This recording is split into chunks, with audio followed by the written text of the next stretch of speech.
꼭 알아야 할 어제의 뉴스.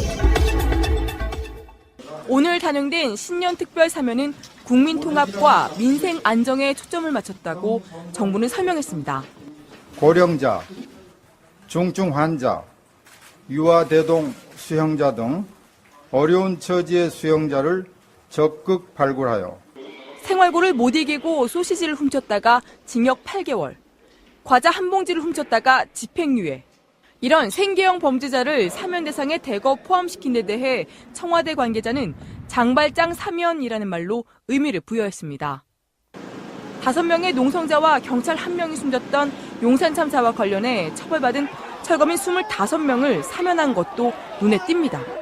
정부는 용산 참사 관련자 사면은 사회적 갈등을 치유하는 의미라면서 국민적 공감대를 함께 고려했다고 밝혔습니다. 사건 발생 9년 만에 특별 사면을 받은 철거민들은 과거 정권에서 우리를 범죄자로 몰았던 것과 비교하면 의미 있는 소식이라고 환영했습니다. 그동안 노동계와 종교계에서 사면을 요구해왔던 한상균 전 민주노총 위원장은 제외됐습니다. 정부는 공안사범, 노동사범은 원칙적으로 배제했다고 밝혔지만 오늘 새 집행부를 선출한 민주노총은 노사정대화에 미칠 부정적인 영향을 거론하며 강하게 반발했습니다. 정치인 중엔 유일하게 사면 대상에 포함된 정봉주 전 의원은 지난 겨울 광장을 밝힌 촛불 시민께 감사드린다고 밝혔습니다. MB 저격수로 불렸던 정 전 의원은 당장 내년 보궐선거에 나설 수 있게 됐지만 주요 야당들은 코드 사면, 법치주의 파괴 등의 단어를 써가며 공세를 폈습니다. 2010년 아랍에미리트 현지 언론 보도입니다. 아랍에미리트는 사용 후 해결료 재처리를 해주는 외국 서비스를 선호한다며 스스로 핵 폐기물을 재처리할 생각이 없다고 보도했습니다. 국내에서도 아랍에미리트 원전의 핵 폐기물 처리 문제가 거론됐습니다. 원전 핵폐기물 처리 책임은 주계약자인 한전이 맡도록 되어 있어요. 그렇죠? 아닙니다. 이 원전 핵폐기물 처리는 UAE 측이 전적으로 맡도록 되어 있고요. 2009년 11월 아랍에미리트 원전 건설 파트너는 프랑스가 유력해 보였으나 돌연 한국으로 결정됐습니다. 이명박 전 대통령은 자서전에 감정과 우정을 중시하는 중동 국가에 가슴으로 다가갔기 때문이라고 썼습니다. 자신이 모하메드 왕세제를 진심을 다해 설득했기 때문이란 겁니다. 하지만 무려 80조 원 규모의 원전 사업 계약 대상자가 갑자기 바뀌면서 꾸준히 이면 합의 의혹이 제기돼 왔습니다. 산둥성 여유국이 오늘 도시별로 여행사를 소집해 한국행 단체 관광 재금지 조치를 철회했습니다. 업계 관계자는 지난주 통보했던 단체 여행 금지를 해제하면서 대신 대규모 인원을 보내지 말라고 지시했다고 전했습니다. 베이징시는 어제 주요 여행사 10여 곳을 불러 한국행 단체 관광을 정상화하겠다고 구두로 통보했습니다. 외교 소식통은 베이징 여유국이 지난주 한국 전문 여행사의 신청서를 반려하면서 단체 관광이 사실상 중단된 상태였다고 말했습니다. 산둥성은 내년 1월부터 단체 관광 재중단 지침을 내린 바 있습니다. 평창올림픽 입장권 판매를 전담하는 여행사는 온라인 사이트를 열었습니다.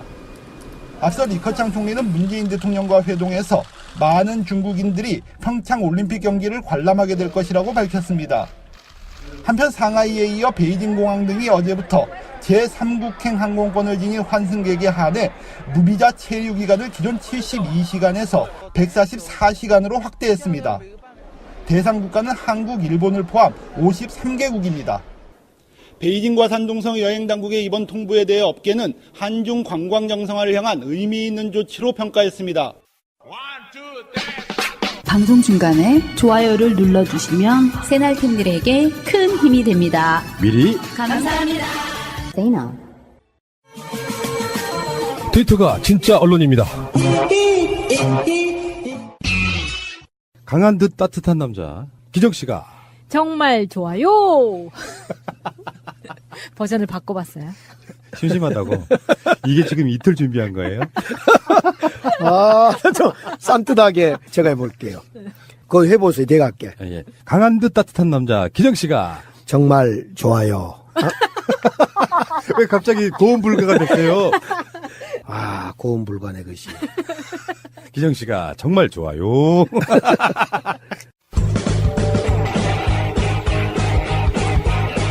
제도로서의 민주주의가 흔들리고 구타는 일은 이제 없습니다. 민주주의가 밥이고 밥이 민주주의가 되어야 합니다. 현역 같은 전 의원 강기정 의원님 나오셨습니다. 어서 오십시오. 네, 안녕하십니까. 벌써 7번째입니다. 많이 쌓였네요. 네, 이게 시간은 참 그런 것 같아요. 세상에 시간만큼 공평은 없구나. 누구한테나 똑같이 가는구나. 그렇죠. 시간을 돌릴 수 있다면. 제가 여행 갔던 뉴질랜드라는 곳이 있는데, 뉴질랜드, 그러니까 호주 옆에잖아요. 뉴질랜드가 가장 시간이 빨리 온대요. 그러니까 가장 새해를 빨리 맞이하기 위해서 그곳으로 애써 돈 들여서 그쪽으로 여행을 간답니다. 새해를 맞이하기 위해서. 그러면 거기 뉴질랜드가 가장 전 세계에서 시간이 빨리 오는 그런 곳이라서 새해를 그렇게 빨리 맞고자 하는 사람도 있습니다. 시간을 빨리 맞고자 하는 사람. 그 날짜 변경선에 가장 가까운 그렇죠. 나라. 그 나라가 뉴질랜드랍니다. 그렇군요. 확실히 올해는 좀 특별한 해이긴 했어요. 그렇죠. 올해는 뭐 박근혜 대통령을 탄핵한다. 이런 주문도 있었고 문재인 대통령을 대통령으로 당선을 확정한다. 이런 선언도 있었고 참 굵직굵직한 사건들이 많았죠. 강기정 의원님이 새날에 출연했다. 그것도 7번째 놀라운 일입니다. 종교방송 같은 거 안 해보셨죠? 국회 생활하면서. 그렇죠. 안 해봤죠. 가끔씩 출연하는 정도였고 사실은 저도 이제 제 친구 중에 하나가 예전에 파리의 엄기영입니다. 이거 유명했어요. 그렇죠. 바바리 코트 딱 입고. 네, 맞습니다. 파리에서 MBC 뉴스 엄기영입니다. 그 흉내를 내면서 맨날 그 방송인을 꿈꾸던 친구가 있었는데 지금은 이제 광주에서 출마 준비를 열심히 하고 있는 구청장 출마를 열심히 하고 있는 제 친한 친구가 한 명 있습니다. 세월이 지나고 중년이 돼서 네. 시간이 더 흐르면 또 노년도 되겠지만 그렇지. 그 연말마다 겪는 거 특히 아마 정치인분들은 일정도 바쁘시겠지만 어쩔 때는 보면 국회의원 임기가 이제 1년 남아가네 뭐 2년 남아가네 그런 식으로 연말을 겪는 느낌은 좀 새로울 것 같은데 진짜 연말에 바쁘시죠? 연말이면 특히 이제 송년회가 많고 두 번째 종교 행사도 많고 세 번째 이제 인사할 곳이 많지 않습니까? 그래서 정말 연말 되면 시간을 쪼개서 다닌 것 같아요. 그런데 저도 정치를 12년 하면서 느낀 건데 이제 국회의원들은 열심히 정치인들은 쪼개서 다닙니다. 그런데 맞이한 쪽은요. 뭐 오거나 말거나 별로 좋아하질 않아요. 근데 왜 그런지 알 것 같아요. 정치인들은 있잖아요. 주최하는 쪽은 정치인이 와주면 좀 빛이 나요. 물론 정치인도 사람들한테 자기의 어떤 이야기를 하거나 그럴 수 있다면 더 좋겠죠. 근데 안 갈 수가 없기 때문에 일정이 많아지는 거예요. 딴 데는 가고 어디를 안 가면 좀 쉽게 표현하면 싸가지 없다 그래. 그러니까 다 가야 되는 거야. 그렇죠. 그런 부분이 있죠. 그렇죠. 그러니까 결국은 아무 데도 안 가는 거하고 진배가 없지요. 같지요. 진배가 없지옵니까? 갑지옵니까? 아무튼 모든 것을 가다 보니까 아무 데도 안 가는 것으로 됩니다. 그래도 안 갈 수가 없어. 네. 얼굴만 내밀게 됩니다. 근데 그래도요. 꽤 오래전에 어렸을 때 이야기예요. 누군지는 이제 기억이 잘 안 나는데 네. 그 지역구 정치인 중에 한 사람하고 이렇게 우연치 않게 선거운동 기간에 손을 다 만지게 됐어요. 악수로. 근데 희한하게도 악수하고 나니까 그 사람에 대한 감정이 정말 조금 더 좋아지더라고요. 그래서 악수를 하나 봐요. 오늘 마침 제가 다녀온 곳이 김근태 의장님 3주기 이제 추모 마석 모란공원을 다녀왔는데요. 김근태 우리 의장님이 그런 말씀을 하세요. 우스갯소리로. 선거 때 막 악수를 하고 김근태입니다. 도와주십시오.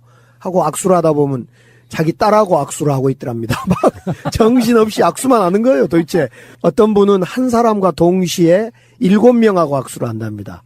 눈으로 양옆에 보고 양손으로 하나씩 잡고 말로 한 사람을 하고 그래서 7명을 동시에 악수하는 사람도 있다. 악수를 하다가 보니까 앞에가 딸이 있었어. 네. 어서 많이 본 사람인데?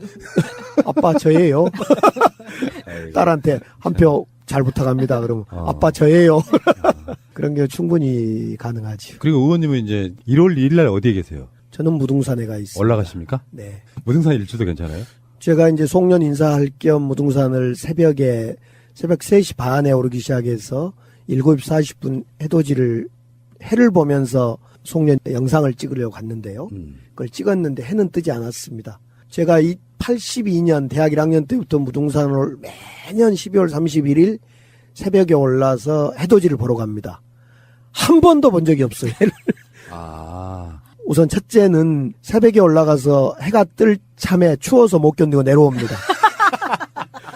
두 번째 해돋이를 보러 갔는데 해가 떠야 될 시간에 해가 뜨지 않고 구름만 잔뜩 끼어 있습니다. 세 번째, 해돋이를 보러 갔는데 분명히 해가 뜰참 됐는데 그때 산 위에 화장실 기퉁에서 자고 있었습니다.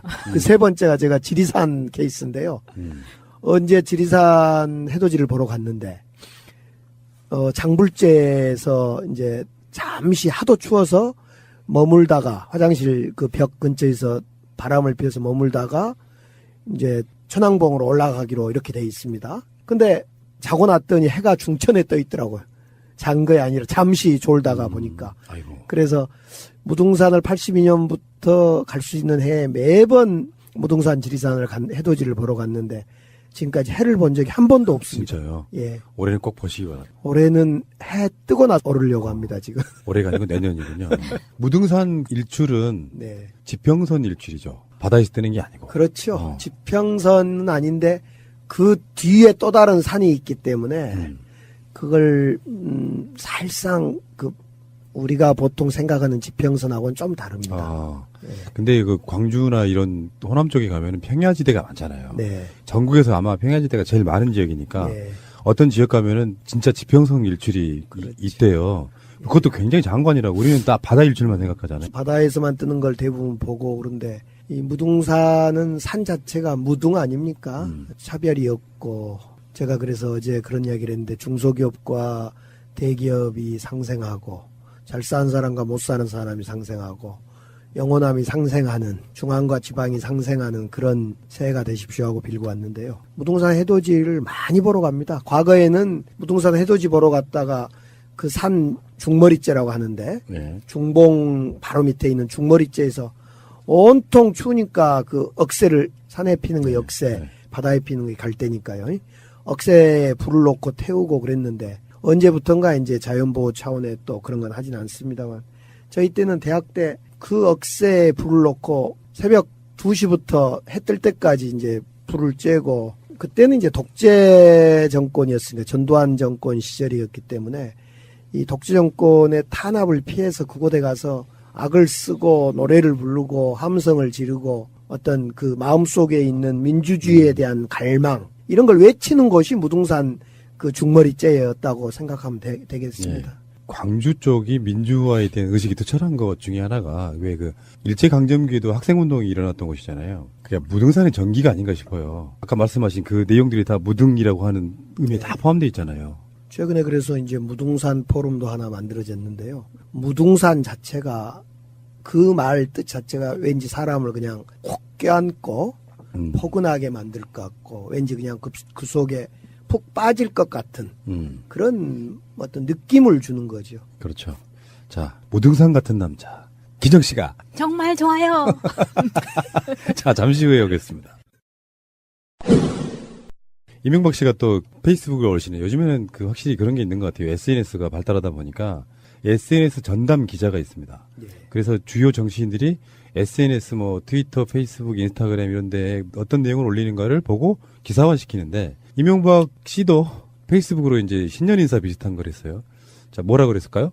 2018년은 한반도의 명운이 좌우될 중요한 한 해가 될 것입니다. 중소기업과 영세상인, 직장인들의 시름은 깊어가고 청년들은 일자리 부족에 내몰리고 있습니다. 육상과 해상에서 잇따라 일어나는 자연재해와 대형사고는 국민에게 충격과 불안을 안겨주고 있습니다. 무엇보다도 북한의 핵과 미사일 도발이 임계선을 넘어가면서 한반도와 주변 정세는 날로 엄중해지고 있습니다. 이하 생략 다 듣고 싶은 생각은 없고요. 지금 불안 요소들을 계속 나열하는 이유. 네. 어쨌든 간에 나라 안팎의 상황에 마음이 무겁다. 그러니까 지금 우리나라가 지금 행복하지 않다 전혀. 그래서 나를 처벌할 시간에 모진 풍파를 해체하는 데 노력해라 이런 거 아니에요? 네. MB식 신년 페이스북을요. 네. 강기정식 신년 페이스북으로 한번 바꿔보랍니다. 기대하겠습니다. 2018년 MB 감옥 갈까 말까 한 해가 될 것입니다. 다스 수사가 다가오고 있습니다. 정봉주는 사면되고 있습니다. MB는 감옥 갈까 말까 노심초사하고 있는 2018년이 다가오고 있습니다. 아, 좋습니다. 네. 지금 적어봤어. 몇 년 전 이야기예요. 기자가 뭘 물어요. 이명박 씨한테 전 대통령이었는데 그때도. 뭘 물으니까 다 구름 같은 이야기다. 뭐 이런 이야기를 한 적이 있었어요. 네. 그 말이 니들은 나랑 레벨이 달라 이런 느낌이었기도 했고 아무리 니들이 그렇게 욕해봐야 나 처벌받을 거 없어 이렇게도 들렸고요. 근데 지금 이명박 씨가 이렇게 썼다는 게 어떻게 보면 다른 면에서 보면 지금 범철 다스에 대한 수사를 시작했지 않습니까? 네. 그리고 뭐 김관진 석방이네 뭐네 해서 좀 주춤하긴 하지만 또 다른 형태의 수사가 시작되고 있는데 일말의 불안감을 이렇게 표시하는 게 아닌가 싶어요. 그렇죠. 이 MB는 자기가 한 일을 자기가 다 알고 있을 겁니다. 자기가 한 일은 자기도 알고 또 누군가는 알고 있기 때문에 2018년은 기대해도 될 해일 것 같습니다. 이 페이스북에 보면은 평창올림픽에 대한 이야기도 해요. 3번의 도전 끝에 힘들어 유치한 지구촌 잔치다. 그동안의 노력과 준비를 바탕으로 평화와 화합의 결실을 거두어야 한다. 이렇게. 평창올림픽을 내가 유치했으니까 좀 봐줘. 이런 거죠. 평창올림픽 잘 준비하고 있고요. 문재인 대통령 중심으로 잘 준비하고 있고 카운트다운 시작됐는데 감옥 갈 준비 잘 하시면 되겠습니다. 정말 우리 강기정 의원님의 이명박에 대한 지극한 증오. 제가 2008년부터 이명박 대통령 정부 시절에 재선을 시작했는데요. 정말 지금 생각해도 지긋재긋해요. 우선 4대강 싸움 오죽 많이 했습니까? 또 대우조선 해양 사장 남상태 사장의 연임 노비를 김윤옥 당시에 여사한테 했다. 이것 가지고 또 제가 재판을 받고 지긋지긋한 또 과정을 거칩니다. 뭐 그것뿐만 아니라 MB정부 내내 언울 사면복권된 용산 사건도 사실은 이명박 정부에 벌어진 대표적인 사건이었는데 그때도 제가 행안위 간사해가지고 얼마나 정말 그때 또 많이 싸웠던가 생각하면 MB정부와 저는 거의 뭐 저뿐만 아니라 모든 국민들이 안 맞았겠죠. 네. 사실 이제 이명박의 저격수 뭐 이런 표현이 정치적으로 그렇게 좋은 것 같지는 않은데 네. 그래도 어목한 시절에는 상징적으로라도 누구랑 맞서 싸우는 정치인들이 있어야 되는데 이따가 다시 이야기가 나오겠습니다만 그때 당시에 그런 대표적인 인물 중에 하나가 저는 강기정 의원님이라고 봐요.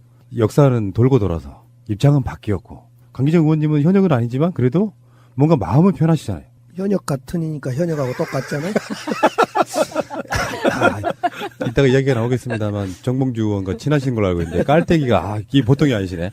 자, 알겠고요. 이명박 씨 기대하세요. 제가 며칠 전에 달았던 방송 제목은 이명박의 마지막 송년회였으니까요. 좋습니다. 마지막 송년회. 내년부터는 제목이 슬기로운 감방 생활이 될 겁니다. 자, 지금 군 장성 인사가 마무리가 됐습니다. 그래서 뭐 합창무장부터 시작해서 몇 개월에 걸쳐서 인사를 했는데 지금 이번에 나왔던 건 뭐냐면은 창군 이래 최초로 여군 3명이 별을 달았다는 거예요. 네. 문재인 대통령이 취임하는 순간부터 여성 유리천장 뭐 이런 얘기가 나왔고 강경화 외교부 장관 이야기도 나오고 피우진 보훈처장 이야기도 나오고 하면서 여성분들의 약진이 좀 두드러지고 있는데 사실은 예전만 해도 왜 금녀의 구역 이런 거였잖아요. 네. 근데 어느 순간에 육사도 여학생들이 진출할 수 있게 됐고 심지어요 육사 입학이나 졸업이 수석이 여자인 경우가 많아요. 근데 막상 별을 달려고 보면 여성분들의 별 다는 확률이랄까 떨어졌었는데 이번에 최초로 여군 3명이 별을 달았다고 합니다. 발표한 내용을 좀 읽어주세요. 능력과 자격을 갖춘 여성 인력을 우선 선발한다는 원칙에 따라 창군 이래 최초로 전투병과 여군 2명을 동시에 진급시켜 항공작전사령부 참모장, 육군본부 안전관리 차장으로 중용했습니다. 그러니까 이게 간호병과도 아니고 행정병과도 아니고 전투병과. 전투병과라는 게 굉장히 중요한 부분이에요. 현장으로 배치하겠다는 건데요. 우리 군이 그만큼 현대화 되었다는 거고 장비의 현대화 또 군 전체가 그렇게 스마트화되어 있다는 것에 다름 아니다 이렇게 생각합니다. 이제 여성들도 얼마든지 할 수 있다. 제가 재밌는 것을 독일에 가서 제가 폭스바겐이라는 그 자동차 회사 있습니까? 폭스바겐 현장을 쭉 둘러봤는데 우리 한국에서 보지 못한 현상을 제가 봤어요. 그 폭스바겐의 자동차 라인에 여성들이 많습니다. 그러니까 보통 우리가 자동차 조립은 힘든다. 그래서 남성들이 가야 되는 곳, 금녀의 직장인데 그곳에는 약 30% 가까운 목표치를 가지고 여성들이 그 자동차 조립에 투입돼 있던 걸 봤습니다. 아마 우리 군도 이제 현장에 여군이 지휘관으로 배치되고 현장을 뛰는 그런 일이 있지 않을까 싶어요. 근데 뭐 과거에도 전투병과에서 여군 장군이 배출된 사례는 있었지만 그때는 임기제 진급이라고 한데 임기제 진급은 뭐예요? 그런 경우 많았어요. 저번에 그 사이버 사령부 관련해서도 그렇게 있고 사이버 사령관 시켰던 사람이 있는데 그것도 임기제 진급이었거든요. 별을 달고 몇 년 안에 나가야 되는 거예요. 은퇴하는 걸 전제로 별을 달아주는 겁니다. 정상 진급은 뭐냐면 지금 준장 달았잖아요. 별 1개. 근데 앞으로도 소장, 중장, 대장으로 올라갈 가능성이 있는 거죠. 그러니까 넌 여기 올 끝에 이런 진급이 아니라는 거예요. 그러니까 이제 이번 여군 별이 많이 나올 뿐만 아니라 앞으로도 이제 우리 여군을 현재 여성 군인 비율을 5.5%를 5년 안에 8.8%까지 늘리겠다 이런 이야기를 했는데 우리 문재인 대통령이 참 훌륭한 것이 그런 것 같아요. 예를 들면 보통 여성 장관이 가기 힘든 곳, 국토부 장관 김현미 장관은 여성 아닙니까? 과거에 국토부 장관은 힘의 상징이고 토건의 상징이었기 때문에 여성이 갈 수가 없는 것이었어요. 근데 김현미 장관의 쓰임을 토건 쪽이 아닌 주거 문제에 포인트가 맞춰지니까 김현미 장관이 충분히 갈 수 있었던 거죠.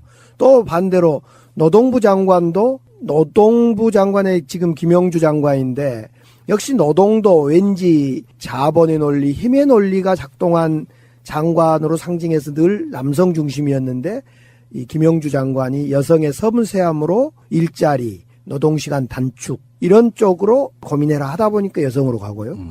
또 예를 들면 강경화 외교부 장관도 역시 그동안의 외교와 방향을 달리 해야 되기 때문에 강경화 여성 장관이 생기고 그래 전반적으로 문재인 대통령이 단순히 균형을 30% 내지는 남녀 균형을 맞추기 위해서 장관을 국무위원을 30%로 집어넣는 게 아니라 균형 비율을 맞추는 게 아니라 실제로 국정 운영의 방향을 이렇게 달리 잡다 보니까 여성이 더 맞더라 이렇게 한 것 같아요. 그렇죠. 필요한 자리에 적재적소에 배치하겠다 이거고요. 그렇죠. 그리고 육사 비율도 상당히 많이 줄어드는 추세예요. 지금 저학교들이 육사라든지 사관학교뿐만 아니라 3군 사관학교도 있고 학사장교도 있고 지금 육사 대 비육사 비율이 준장 진급자로만 봤을 때 7대3 정도라 그래요. 예전에는 사실상 비육사는 별을 거의 못 다는 달아봐야 뭐 몇 사람 안 다는 이런 분위기였었거든요. 그러고 보니까 옛날 생각나네요, 그거님. 예전에 우리 학교 다닐 때까지만 해도 서울대 가는 비중만큼이나 육사 가는 게 굉장히 대우받던 시절이 있었어요. 그렇죠. 육사 가든 안 가든 시험부터 보고 그랬던 적이 있고 육사 또 저희 때는 이제 많이 갔던 데가 경찰대 맞습니다. 세무대 이런 데가 저희들이 1기 또는 2기 때 아닙니까? 경찰대가 서울대 맞먹는 정도였어요. 그렇죠. 그래서 이제 지금은 주요 경찰 간부들이 이제 다 경찰대로 전부 이제 사실상 차지하고 나니까 또 그것도 약간의 문제가 또 생겼다 이런 얘기도 하고 그렇습니다. 그 일기가 강신명이죠. 경찰대 나온 일기. 그러니까 우리 학교 다닐 때는 육사를 몇 명 갔느냐도 중요했어요, 학교에서. 서울대만큼이나. 근데 그 당시가 이제 뭐 전두환, 노태우 이런 시절이었기 때문에 자, 알겠습니다. 어쨌건 달라지는군요. 근데 이 부분도. 제가 MB의 아바타입니까? 아니면 아니라고 본인이 해명하십시오. BBK라는 투자 자문회사를 설립을 하고 여러분 이거 다 거짓말하는 걸 아시죠?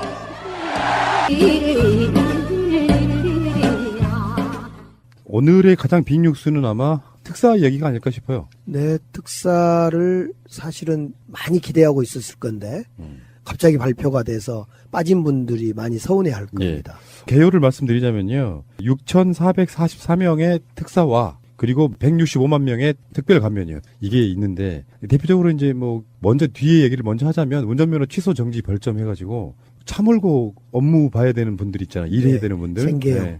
이거는 항상 지금까지 있어 왔던 것 같고요. 진짜 중요한 건 이제 정치인, 경제인 특별사면 없다. 딱 한 명을 제외한 정봉주 의원. 사면에 조건이 있답니다.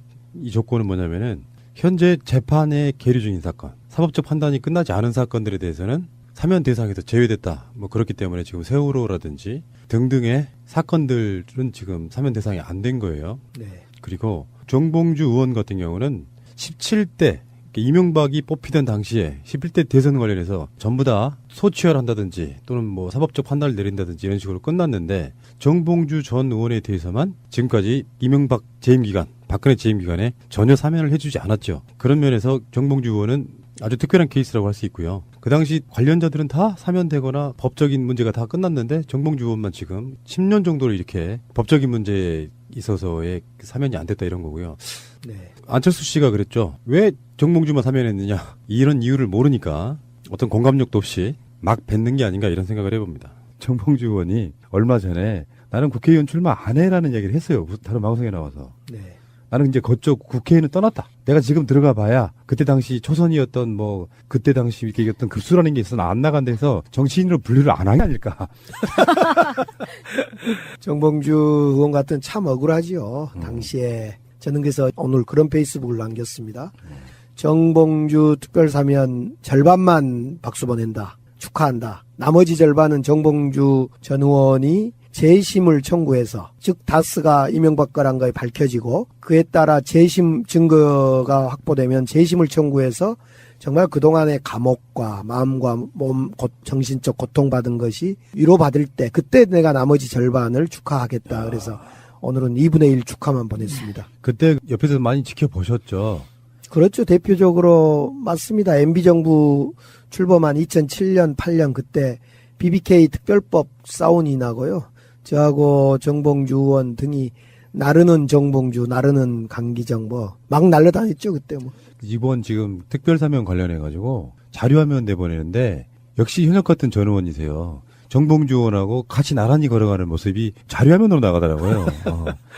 그때 당시에 임종석 지금 비서실장이 우리 당의, 그러니까 우리 당, 당시에 우리 야당의 간사 수석 부대표였습니다. 그러니까 당시에 수석 부대표였는데 당시에 임종석 실장, 그다음에 정무수석하고 있는 한병도 정무수석, 그리고 정봉주, 당시에 최재성 의원, 정말 그때 기라성 같은, 대부분 축구 잘하는 선수들이었습니다. 기라성 같은 우리 의원들이 이 BBK 특별법 관철을 위해서 몸을 던졌죠. 그 당시에. 예. BBK 드림팀. BBK 드림팀. 예. 정봉주 의원을 제외하고는 눈에 띄는 게 이제 용산 참사 관련한 철거민 분들. 네. 사실은 그거는 진작에 사면이 됐어야 되는 거 아니에요?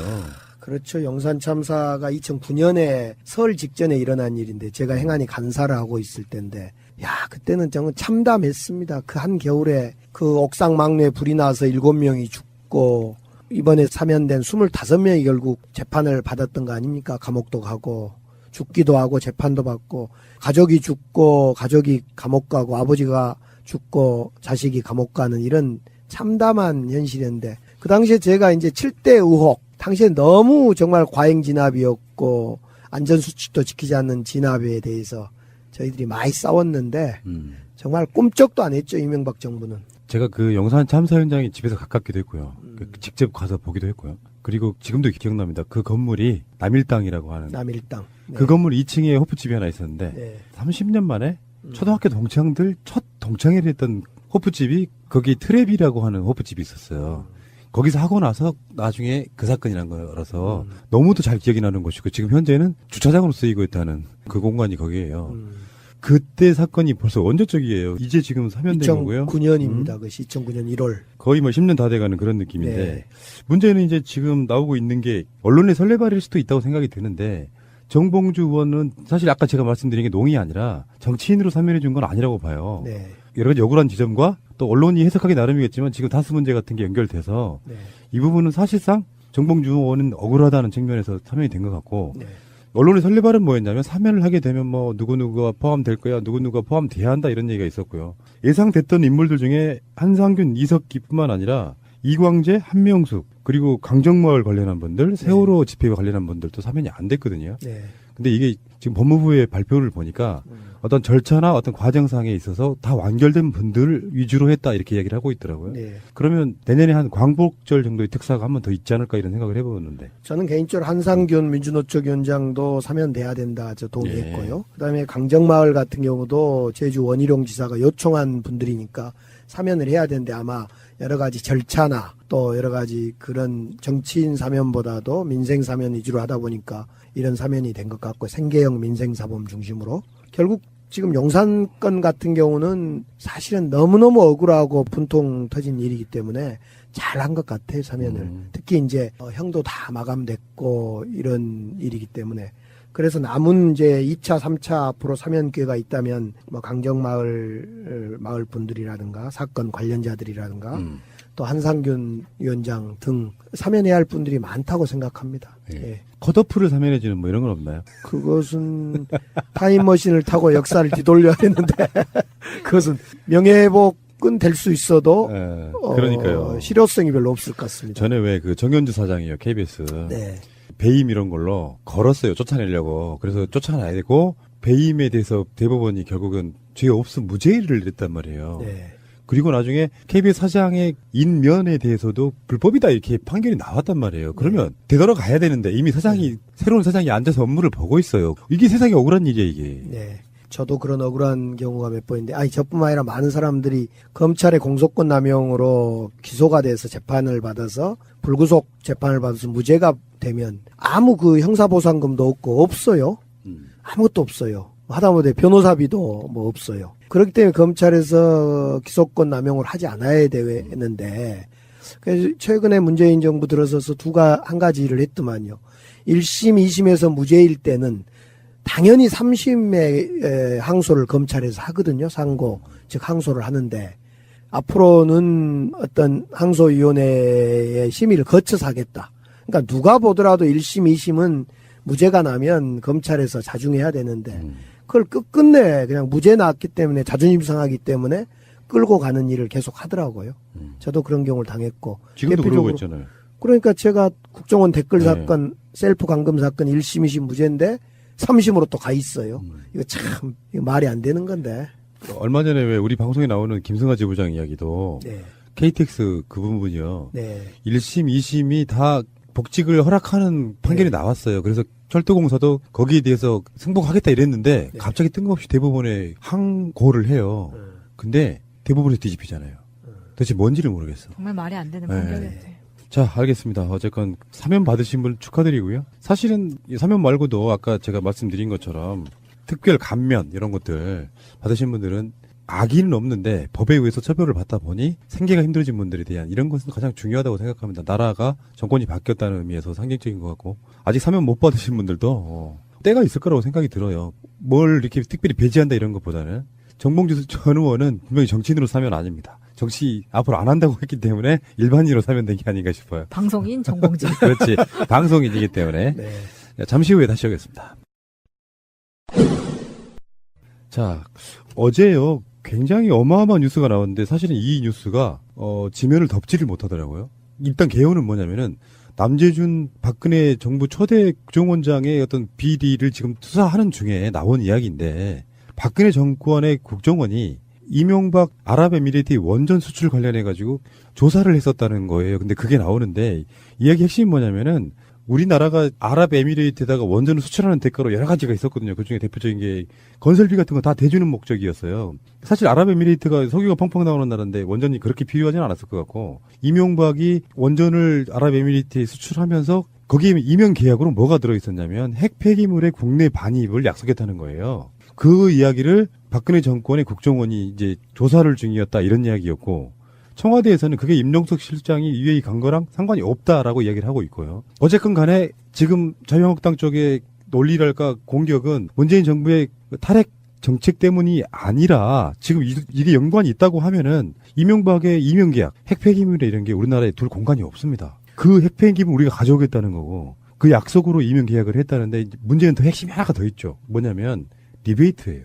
이명박 정권이 아랍에미리트에 얼만큼의 리베이트를 받았냐가 더 중요한 핵심일 수도 있어요. 지금 이제 2010년 아랍에미리트 원전 수출을 당시 이명박 정부가 대통령이 엄청 떠들었거든요. 그러니까 막 공치사하고 수출 그리고 실제로 대통령이 가기도 했었고 당시에 저도 재선 국회의원 시절인데 그렇게 떠들었던 건데 만약 이런 이명 계약이 있었다면 즉 핵폐기물 반입 문제라든가 또 다른 리베이트 이런 것이 있었다면 이것은 정말 국가적으로 수치스러운 일입니다. 우선 핵폐기물을 반입할 수가 없습니다. 지금 우리나라에 있는 지금 핵폐기물 지금 저준이는 경주 방패장으로 다 집어넣고 있고 고준이는 자체 지금 영광원전이면 영광원전 또 뭐 그 울산이면 울산원전 고리면 고리 곳곳에 자기 원전 내부 수조에다 지금 담가서 보관하고 있지 않겠습니까? 그렇기 때문에 이것도 보관한 지금 비율이 80%에 넘어가고 곧 이제 오버되면 이걸 어디로 움직일 건가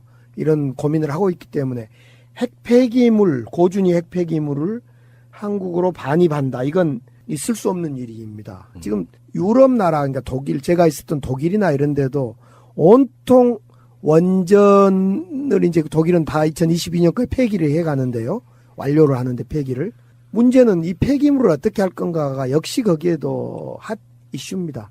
그래서 소금 탄광을 파서 소금 탄광이 아무래도 물이 들어오지 않는다. 그래서 이제 소금 탄광을 깊게 파서 그곳에 고준위 방사능 폐기물을 저장한다. 그런데 그것도 어느 날 갑자기 물이 들어와 버렸어요. 샜어요. 그래서 난리가 나고 지금 전 세계 어느 나라도 원전의 핵폐기물을 고준위를 어떻게 보관할 건가 저장할 건가에 대한 답을 갖고 있는 나라가 없습니다. 그런데 아랍에미리트의 핵 원전을 팔아먹은 것까지 좋은데 그 폐기물을 한국으로 가져온다? 있을 수 없는 일이죠. 근데 이 사건을 알고도 네. 지금 박근혜 정부 국정원이 덮었다. 이 부분이 아마 그래서 박근혜 대통령이 이걸 덮었고 MB는 MB대로 국정원 사건이나 당시의 박근혜 대선 때 2012년 대선 때 이명박 정부가 협조를 해준 것 아니냐. 국정원도 해주고 여러 가지 해준 것 아니냐. 서로 이렇게 박근혜와 이명박 박근혜는 남매지간처럼 나란히 나라를 팔아도 먹고 일본에다도 위안부 문제로 팔아먹고 핵도 팔아먹고 이러면서 남매지간처럼 나란히 감옥을 가야 되겠네요. 예. 근데 이건 정말 어마어마한 사건인 게 실제로 이게 이제 불법성이라든지 이런 게 드러난다면 정말 하나의 어마어마한 뇌관이 될 수도 있는 그런 부분이에요. 그렇습니다. 이 문제는 이런 이면 계약이 더욱이나 리베이트까지 만약 확인된다면 이 이명박 정권은 그 애초에도 도덕적 허약함이 있었으나 정말 그냥 무너지는 거죠. 어쨌건 지켜봐야 되겠지만 폭발성 때문에 청와대에서 이거를 우호 정진 차원에서 임종석 실장 갔다 이렇게 이야기를 하는 건지 정말로 몰랐을 수는 없다고 생각하지 않으세요, 솔직히? 저도 임종석 비서실장이 왜 갔는지 참 궁금하거든요. 조금 전에 이제 모란 마석공원에서 임종석 실장을 잠깐 뵀어요. 거기 왔더라고요. 그래서 제가 공식적으로 그 참배 왔길래 정말 개인적으로도 궁금하고 또 이제 광주에서 가만히 이렇게 사람들을 만나다 보면 우리 문재인 정부가 뭔가를 숨기나? 이제 우리 쪽에 그 의심이 들어온단 말입니다. 그런 점에서 발언할 시점이 와 있지 않는가 생각은 들어요. 그 폭발성 때문에 잠깐 눌러두고 있는 게 아닌가 싶어요. 네. 결론적으로 지금 자유한국당 쪽이 공격하는 것처럼 문재인 정부의 탈원전과는 상관없는 부분 같기는 하고 이게 이제 어느 정도 외교적인 여러 가지가 있기 때문에 밝힐 수 있는 단계는 아닌 것 같다라는 게 제 생각이긴 해요. 네. 자, 어쨌건 이명박 씨의 그 놀라웠고 화려한 이런 전적들을 보고 있으면 대통령은 정말 앞으로 박근혜도 박근혜지만요. 이명박 같은 부류의 사람은 대통령이 절대 되면 안 되겠다는 생각이. 국민들은 국가의 존재 이유가 무엇이냐고 물었습니다. 어려울 때 국가가 지켜주고 있다는 믿음을 주어야 그것이 국가의 존재 이유입니다.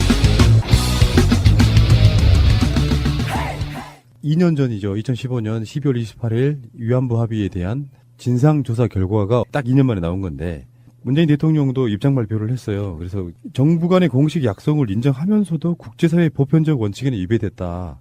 아예 없었던 협상이라고 하면 합의라고 하면 여기에 대해서 어떤 코멘트를 달아야 될 책임져야 될 이유가 없는 건데 말도 안 되는 협상을 해놨기 때문에 그 다음 정부 어차피 일본 입장에서 보면 한국 정부는 정권이 바뀌었더라도 같은 연장선상에 있는 거잖아요. 일본 정부는 받아들일 수 없다 하고 문재인 대통령도 합의 자체를 인정하지 않는 그런 뉘앙스였고요. 근데 문제는 이거를 어떻게 처리할 것인가 나오는 이야기들이 많아요. 그러니까 합의는 유지하되 10억에는 돌려준다라든지 그리고 뭐 합의를 무력화시키는 아예 파기선을 한다라든지 의원님은 지금 어느 게 가장 그래도 타당한 수준이라고 보십니까? 이민 합의까지 공개된 마당에 어떻든 10억엔에 우리 위안부 문제, 위안부의 아픔을 바꾼 것 아닙니까? 바꾸면서 그냥 바꾼 것도 아니고 사과도 제대로 변변치 않게 받아가면서 바꿨는데 그래서 우리 당의 입장은 공식적으로 잘못되었으니 수정해야 된다. 여기까지는 저는요 좀 더 가야 된다고 봅니다. 이 협상의 당시에 당사자였던 윤병세 장관이었던가요?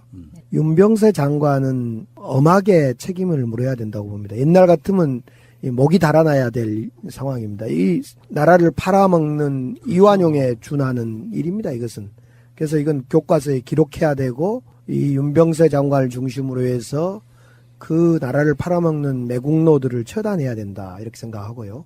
이 협상은 현실적으로 이제 외교 협상 자체가 불가역성 때문에 다시 재협상하기가 참 어렵긴 한데 그러나 보십시오. 트럼프 그냥 자기 나라 자동차 팔아먹으려고 한미 FTA 재협상하자, 추가 협상하자 그러잖아요.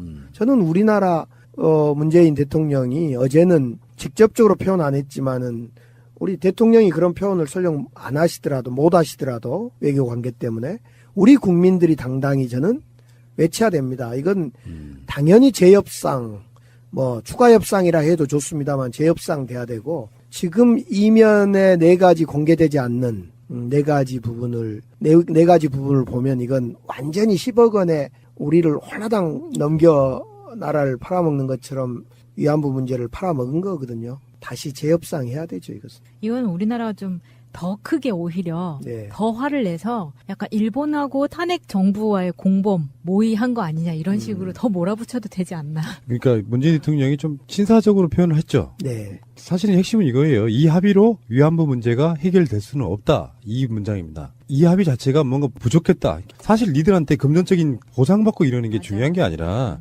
금액도 택도 없이 적었으니까. 근데 금액을 먼저 꺼낼 수는 없는 이야기고 그건 큰 의미는 아니라고 생각하고 일단 10억엔 돌려주고요. 지금 나온 것처럼 전면 파기할 것이냐, 국제적으로 중재를 해서 뭔가 조금 어떤 합의안을 다시 도출할 것이냐, 아니면은 양국 간에 추가 합의를 더 할 것이냐 이런 부분인데 문재인 대통령이 그래서 언급한 내용이 뭐냐면 국제적인 수준에 봤을 때 이거는 국가 간의 합의라고 볼 수 없다 이거거든요.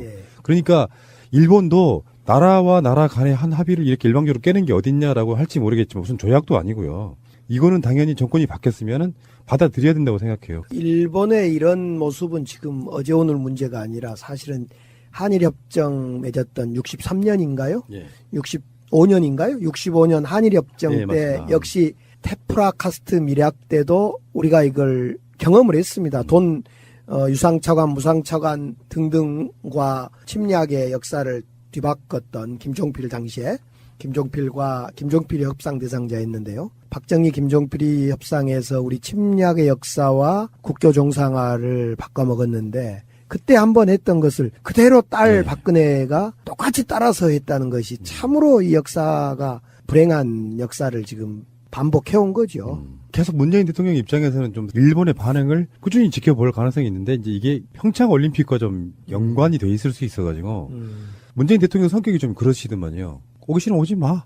그런 분위기 있어요. 왜 적폐들한테는 그냥 완전히 우리들 편으로 쌩까는 게 좀 있어가지고 오기 싫으면 오지 마. 아베가 안 온다고 뭐 평창올림픽이 어마어마하게 뭐가 이상해지겠습니까? 그렇죠. 일본은 정말 늘 우리 한국민들이 다른 걸 요구한 게 아니라 돈 10억엔을 요구한 게 아니라 진실을 요구하잖아요. 진실, 사과. 그런데 계속 꼼수로. 그러고 보면요. 요즘 이 뉴스를 접하고 보면서 어떻게 박정희를 꼭 닮아서 박근혜가 정말 일본을 그렇게 일본한테 그렇게 굽혀 들어갈 수 있는가 생각하면 또 그걸 박근혜 정부의 관료들이 그렇게 또 아무 소리 없이 옛날에는 아니되옵니다 하고 자기 목이라도 달아나는데 어찌된 일이지 지금의 이 관료들은 아니되옵니다도 안 하고 그냥 목만 붙여주면 일본 놈 똥꼬도 빨겠다는 참 이런. 최근에 나온 뉴스들 중에 이런 게 있었어요. 이순신 장군의 난중일기. 네. 이거를 이제 전시를 하는 현충사에 난중일기가 보관돼 있었는데 현충사의 현판이 박정희 글씨예요. 네. 일본으로부터 우리나라를 지킨 이순신 장군의 난중일기를 현충사 현판에는 세상 일본군 장교가 쓴 글이 쓰여 있는 거예요. 그러니까 이거 떼내지 않으면 난중일기 전시 안 하겠다 지금 이렇게 나오고 있거든요. 자, 알겠습니다. 씨 도둑질은 못한다. 박근혜 박정희.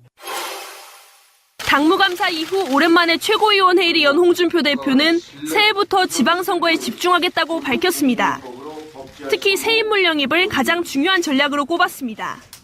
인적 혁신, 조직 혁신을 통해서 당이 새롭게 출발을 하는 내년에는 성풍 바람의 기세로 새로운 자유한국당이 될 것을. 하지만 홍 대표의 인재 영입 구상은 처음부터 꼬이는 모습입니다. 서울시장 후보로 거론됐던 홍정욱 전 의원은 자신의 페이스북을 통해 불출마 뜻을 공식화했습니다. 홍 전 의원은 공직의 직분을 다하기에는 역량과 지혜가 모자라다며 불출마 이유를 밝혔습니다. 앞서 장제국 동서대 총장도 현재 위치에서 감당해야 할 책임이 엄중하다며 공개적으로 부산시장 불출마를 선언했습니다. 부산시장 경남지사 후보군으로 거론됐던 안대희 전 대법관도 측근을 통해 출마할 뜻이 없다고 전했습니다.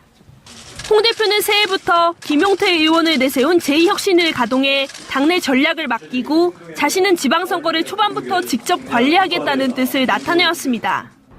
하지만 이름이 거론된 인사들이 줄줄이 불출마를 선언하며 홍준표 대표의 전략도 대대적인 수정이 불가피해 보입니다.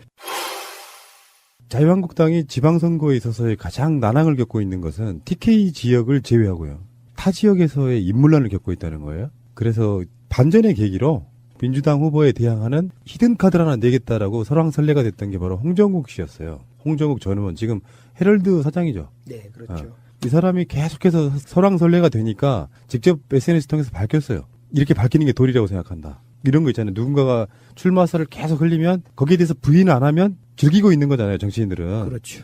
일찌감치 밝혀두는 게 A라고 생각해서 나는 그런 정치를 할 소양이 안 되는 사람이기 때문에 출마하지 않겠다라고 얘기를 했습니다. 이 매너는 정말 좋은 것 같고 그러다 보니까 홍준표 입장에서는 닥쳤던 개 이런 느낌이에요. 사실. 네. 홍준표 사당에 누가 합류할 건가? 그건 홍준표 졸개가 되는 건데요. 네.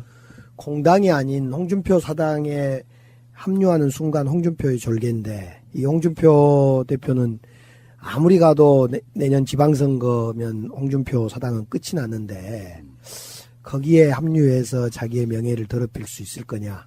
시장이 되고 안 되고는 둘째 문제고 그런 판단을 이 홍정욱 씨는 판단한 것 같아요. 홍정욱 씨가 과거 국회의원도 한번 했지 않습니까? 그런 만큼 정치적 감각은 있을 것 같아요. 아, 지금 내가 홍준표 밑으로 가는 순간 홍준표의 졸개고 영원히 앞으로의 나의 명예는 없다. 이런 판단을 왜 상식적으로 하지요? 아직 젊은 사람이기도 하고요. 네. 최소한 홍준표 그늘 아래서는 이런 거 안 해. 유여애 씨도 나오잖아요. 사당이 싫다고 홍준표 싫다고 나오잖아요. 이거 나온 게 아니고 쫓겨났죠. 아, 잘렸습니까? 아예 제명돼 버렸는데. 제명되기 위해서 몸부림을 쳤던 거 아닙니까? 그런 거였던가요? 나오고 싶어서 나오고 그런 싶어서. 거였을까요? 제 발로는 못 걸어 나오고. 그래서 탄압받는다는 인상을 주려고? 근데 사람들은 제가 볼 때 홍준표가 더 문제던데 유여애 씨를 더 좀 야단치는 좀 뭐랄까 가볍게 취급한다랄까 경솔하다라고 이렇게 표현을 하는 걸 보면서 야 우리 사회 이중성 그렇죠. 이중적 잣대 참 무섭다. 막말은 누가 하고 있는데 지금. 비주얼적으로 인형을 들고 나왔던 게 가장 큰 패착이 아니었나. 그렇죠. 나도 그렇게 생각해요. 그건 정치인의 모습은 아니에요. 선거가 되고 그러면 가장 중요한 게 인재가 들어오는 거잖아요. 그렇죠. 잘 되는 집안에는 사람들이 막 모여들고. 네. 그래서 자유한국당의 지금 인재 영입위원장도 홍준표 씨가 맡았어요. 네. 근데 중요한 건 사람들이 안 모여들면 선거 열기도 그 당은 죽을 뿐더러 신선한 얼굴도 영입을 못하고 그래서 이게 빈익빈 부익부에 가속화되는 측면이 있잖아요. 이제 내년 6월 지방선거는 한 번쯤 이제 이렇게 꺼풀이 벗겨져야 될 것 같아요. 즉 여전히 호남 대 비호남, 뭐 진보와 보수 이런 대결 구도가 아니라 진짜 지방정부, 지방자치와 진짜 대한민국을 생각하는 사람들과 그렇지 않는 사람들 그런 점에서 홍준표 한국자유당, 자유한국당, 홍준표 정당 사당화된 홍사당이라고 제가 이름 붙였어요. 홍사당. 홍사당은 내년 지방선거에서 이기려고 하지 마시고 그냥 사당으로만 머무르시고 사람 안 들어올 거예요. 안 올 겁니다. 네. 다른 건 몰라도 당의 간판이 저 모양이니까 당의 간판이 박근혜에서 홍준표로 바뀐 거잖아요. 그렇죠. 그 당의 간판이라고 하는 사람이 주는 그 전혀 새롭지 않음, 어떤 믿음 없음, 자랑스럽지 않음이 결국에는 그 당을 이렇게 망가뜨려 가는 건데 진짜 TK 자민련 되겠어요? 뭐 지역적으로 말씀드리면 그렇지만은 이제 과거의 자민련이 어떻게 사멸해 갔는가를 잘 보면 될 것 같아요. 예. 그러니까 장기적으로 보면 오히려 저는 바른정당이 더 미래적 전망은 있다고 봐요. 장기적으로 보면. 네, 이제 바뀌어야 되지요. 예를 들면 지방 분권 통일을 민주주의를 정확히 가지고 좀 보수와 좀 진보가 이렇게 나뉘는 이런 정당 구조로 가야 되겠죠. 자, 이보다 더 깝깝한 당이 하나 있습니다. 국민의당인데요. 호남 자민련 전당원 투표를 일단 자발적으로 하는 거 이거를 했어요. 이틀 동안. 이게 투표율이 17.6이었습니다. 이게 8.27 전당대 당시에 이틀간의 투표보다는 낮은 수준이에요. 이걸로 끝나는 게 아니라 지금 이제 K보팅이라고 투표하지 않은 사람들이 또 투표할 수 있는 기회가 또 있습니다. 이 투표를 하고 나면 전반적인 분위기는 찬성으로 통과가 될 거다라는 게 일반적인 예상이에요. 지금 어떤 흐름으로만 보면. 지금 합당 반대파 쪽에서는 33.3%가 넘지 않으면 이 투표 무효라고 했단 말이에요. 그런 전략으로 가면 결국에는 바로 직전까지 대선 후보였던 현직 당대표인 안철수 세력들이 사실 꽤 많은 건 사실이지 않습니까? 그렇다 보면 이 투표를 무산시키는 것보다는 오히려 다 투표를 참여하게 해서 부결시키는 방법은 어땠을까 이런 생각을 한번 해보거든요. 애초부터 이 투표는 당권을 누가 가질 건가에 대한 싸움으로 시작된 겁니다. 그런 점에서 33%를 저지하기 위한 것으로 가는 게 맞은지 아니면 그 투표율에서 통합 반대 투표율이 높게 나오도록 하는 것이 좋은 것인지는 피장파장인 것 같아요. 결국 당권, 이 깃발을 누가 가질 거냐 문제에서는 33%를 저지했다 하더라도 여전히 이 논쟁은 남는 거고 반대표가 많았다 하더라도 논쟁은 여전히 남는 것 같습니다. 그런 점에서 이 싸움은 이러든 저러든 개싸움이고 완전히 진흙탕 싸움입니다. 예. 정말 모양새가 네. 모양새도 아니고요. 모양새가 재밌는 것은요. 네. 누가 저한테 보내준 카톡을 하나 보내준 거 있는데 국민의당에서 여론조사하지 않습니까? 02 몇 번에 몇 번 뭐 이렇게 있는 07 0 몇 번 이걸 문자로 해서 보이스피싱이니 주의하십시오. 받지 말아주세요. 이렇게 보낸 네, 저도 봤어요. 문자가 돌아다니고 있어요. 카톡이나 이런 데 보면은 뭐 저지하기 위해서 강목을 준비하라는 이런 문자도 돌리고 있고. 거의 뭐 이 정도 되면 사기 집단 돼버렸죠. 보이스피싱까지 돌면. 자, 그렇다면 우리 이제 의원님의 해안으로 한번 질문 한번 드려볼게요. 어차피 지방선거에 지금 박지원 전남지사 설도 있고 국민의당에서는 광주시장 천정배, 김동철도 언급되고 있지만 현역인 분들이 쉽게 출마하기는 힘들 거예요. 지지율도 안 나오면 그냥 이거는 썰이에 가까운 것 같고 어찌됐건 국민의당은 분당이 현실화 된다고 보는데 분당이 되겠습니까? 안 되겠습니까? 분당이 아니라 안철수를 반대한 사람의 일부 탈당이 있을 겁니다. 박지원 의원을 중심으로 해서 일부 탈당을 해서 이제 교섭단체를 만들 수 있는 수면 교섭단체를 교섭단체를 만들 수 없으면 우리 민주당으로 복당 내지는 이제 이런 수순을 밟을 건데 문제는 현재 우리 민주당에서는 그렇게 무조건적인 복당을 원하지 않고 있다는데 지금 그분들의 고민에 있는 것 같아요. 그러니까 분명한 것은 이 시간이 지나면 박지원 의원을 중심으로 해서 탈당을 하게 될 것 같아요. 그리고 박지원 의원은 개인적으로 과거에도 그런 일이 있었는데 탈당을 해서 무소속 신분으로 설령 선거에 출마한 거 유리할 수 있다라고 생각할 수 있습니다. 즉 작년 선거에서 박지원 의원은 무소속 선거를 치렀던 거 아닙니까?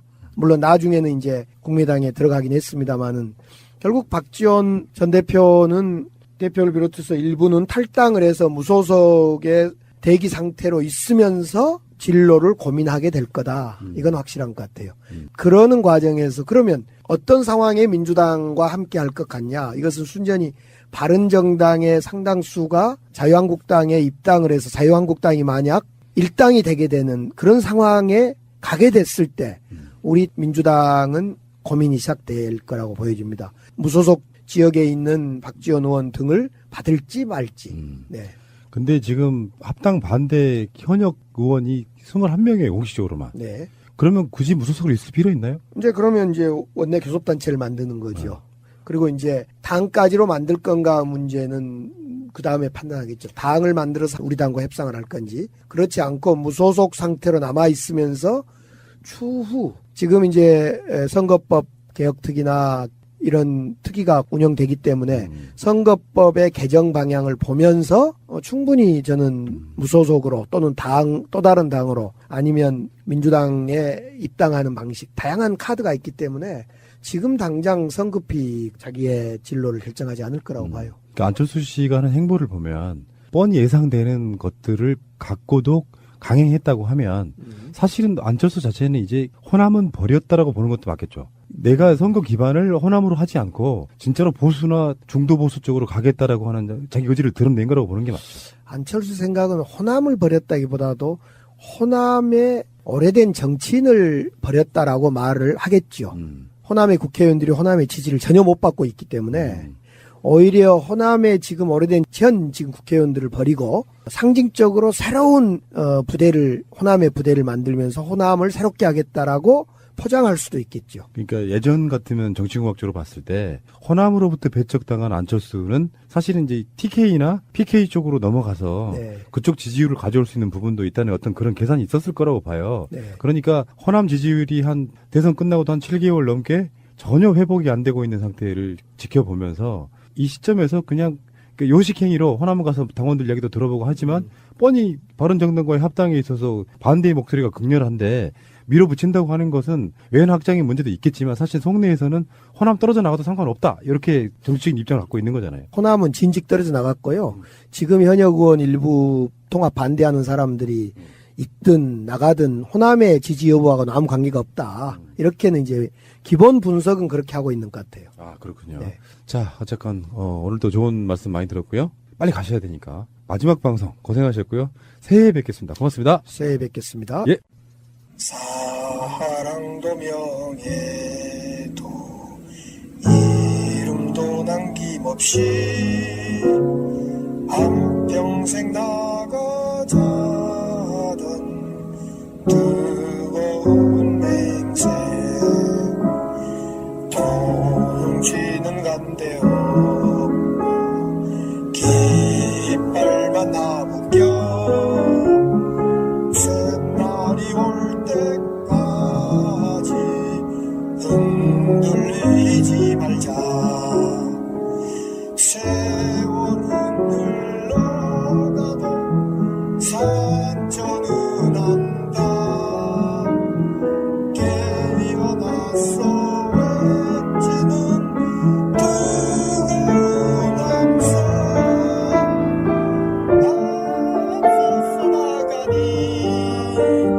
산자여 따르라 앞서서 나가니 산자여 따르라 걱정해 주셔서 감사합니다.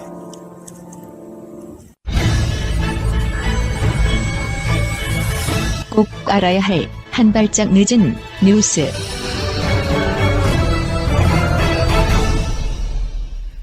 다음 국민의당 이야기를 해보려고 하는데요. 지금 바른정당과의 통합에 진통을 겪고 있죠. 반대하는 의원들이 통합 문제와 안철수 국민의당 대표의 재신임 여부를 연동해서 전 당원 투표를 금지해달라면서 법원에 낸 가처분 신청이 27일 신청하자마자 거의 하루 만에 기각이 됐습니다. 그리고 지금 투표는 진행 중이죠. 국민의당 당원 전체에게 투표권이 주어지는 거고요. 온라인 투표 시스템 K보팅을 통해서 당원들한테 이제 의사를 물어보고 있는 건데 국민의당 당대표 선거 때 최종 투표율이 26% 정도 나왔거든요. 이것도 지금 사실은 당원 단계의 33.3%와는 별개의 어떤 이슈긴 했지만 지금 이 이슈 같은 경우에는 33.3%를 넘어야 되는데 지금 이거에 대해서 모른 척 넘어가려고 하고 있지 않나요? 그러니까 저는 이 K보팅이라는 시스템을 이번에 처음 들어봤어요. 그래서 한번 찾아봤거든요. 제가 그동안 당원 생활하면서 여러 번 투표를 했지만 K보팅이라는 말을 한 번도 들어본 적이 없어요. 이 시스템 자체를. 찾아보니까 2015년도에 선관위에서 개발해가지고 보급하기 시작한 건데 좀 너무 딱 봐도 좀 허점이 많더라고요. 그래서 저는 그 안철수가 국민의당 전당원 투표 제안을 할 때 당연히 투표 방식은 전당대회 방식을 차용할 거라고 생각했거든요. 앞서 말씀드렸던 24.26% 나왔던 전당대회는 K보팅으로 한 게 아니라는 이야기네요. 그러니까 지금 국민의당에서 K보팅까지 같이 사용해서 하고 있는데 보통 이제 민주당에서 투표를 하면은 ARS 시스템에서 당에서 직접 시스템을 운영한단 말이죠. 네. 그래서 현장 투표하고 ARS하고 같이 운영을 하는데 이런 식으로 K보팅은 이런 식이에요. 그러니까 선관위에 국민의당에서 선관위에 의뢰를 하는 거죠. 이런 투표를 진행을 해달라고. 그러면 단순합니다. 말이 K보팅이지 당원들한테 문자 메시지를 보내요. 링크가 포함되어 있는. 그래서 그 링크를 터치하면 그 찬반을 묻는 웹페이지가 뜨는 거죠. 그래서 거기에 찬반 표시하고 투표 누르면 끝나는 거예요.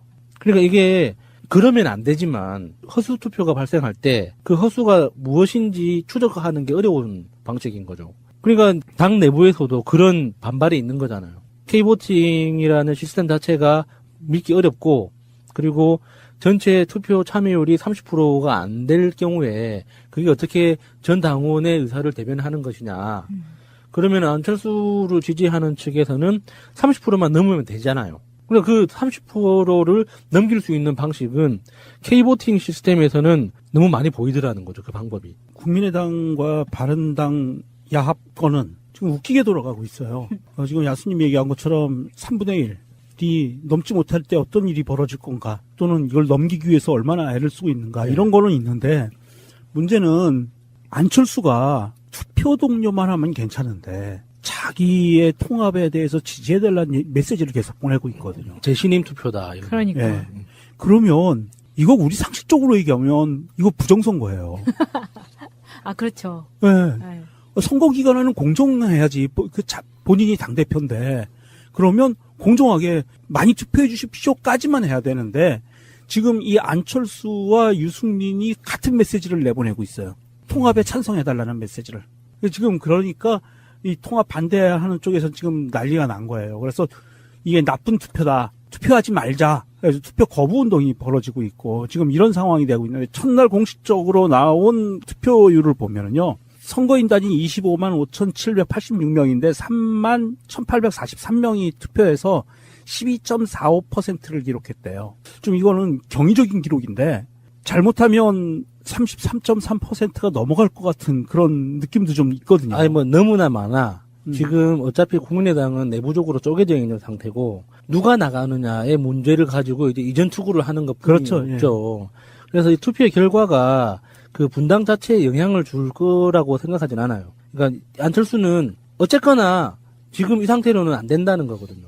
이 상태로 있지 않겠다. 당 내에서 나를 비판하는 놈들 두고 보지 않겠어라는 이게 너무나 명확하기 때문에 그거는 투표 결과하고 상관없죠. 그러니까 투표 결과가 안철수한테 유리하면 이것 봐라 이 자식들아 이 방식인 거고, 투표 결과가 자기한테 불리하면 나는 그 투표 결과에 책임지고 당을 쪼개겠습니다. 이런 방식이겠죠. 그러니까 어느 쪽이 됐든지 간에 자기의 만족은 하는 거잖아요. 그렇죠. 행복한 사람이에요. 이게 투표율이 33.3%를 못 넘어갈 경우에는 사실은 이제 이게 안철수계가 쫓겨나는 모양새가 나올 수가 있어요. 그래서 이게 당을 쪼개기라는 개념보다는 누가 헤게모니를 잡고 흔들 수 있느냐. 그러니까 지금 통합 반대파가 헤게모니를 잡느냐, 권력을 잡느냐, 아니면 안철수계가 통합계가 권력을 잡느냐의 차이거든요. 그래서 누구를 내보낼 거냐. 쪼개지는 않을 것 같아요.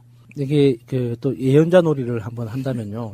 안철수 혼자 외로이 나가지 않을까. 왜냐하면은 굉장히 아름다운 모습은 안철수 계라고 하는 그 비례의원들 포함해서 안철수 계라고 알려져 있는 그 수도권 지역 의원들까지 안철수와 어깨동무하고 나가야 되는데, 비례의원들은 그러면 자기 밥그릇이 떨어져 나가거든요. 세상에 내 밥그릇보다 무서운 건 없단 말이에요. 아무리 맞아요. 안철수가 나를 꽂아줬어도 나를 꽂아준 사람이 밥그릇을 뺏어가려고 하면 미친 척에 개새끼 되는 거예요. 그거는. 그래서 은인이 어디 있어? 예, 그래서 누구를 쫓아낼 것이냐에 예. 지금 첨예한 문제가 그러니까 걸린 거예요. 결국에는 호남 의원들은 사실 굳이 나갈 이유가 없어요. 나가서 그러니까 자기들이 새로운 그 세력을 구성한다고 하는 그게 너무 피곤한 여정이거든요. 그러니까 지금 현재 여기서 버티는 게 득도 실도 없는 상황인 거죠. 그러면은 내가 손해를 보면서까지 국민의당 밖으로 나갈 이유가 없어. 그러면 국민의당에서 사라졌을 때 당 차원에서 피해를 가장 덜 입는 인물은 아이러니하게도 안철수밖에 없는 거죠. 그러면 안철수는 바른정당으로 그럼 투항하면 되느냐? 안 되죠. 바른정당에서 안철수를 받아서 득볼 게 없잖아요. 그러면 안철수는 갈 곳이 하나밖에 없습니다. 자유한국당의 보수의 투사로서, 보수의 재탄생을 위한 새정치의 투사로서 자유한국당에 투항하는 게 최선인 거죠. 그래도 그게 그런 상황이 온다고 하더라도 바로 투항은 안 할 것 같고요. 동굴에서 한 3개월 정도는 좀 반성의 기미를 보이는. 네. 손학규 의원을 멘토로 해서. 그렇죠. 네. 아마 그 정도는 하고 나오지 않을까. 네, 같이 수염 길러서 같이 등장하면 재밌겠네요. 국민의당 전당원 투표는요, 31일 오전 10시에 결과가 발표가 되니까요. 그때 결과 발표가 어떻게 되는지 너무 기대가 되고요. 31일 10시에 결과를 기다려보도록 하겠습니다.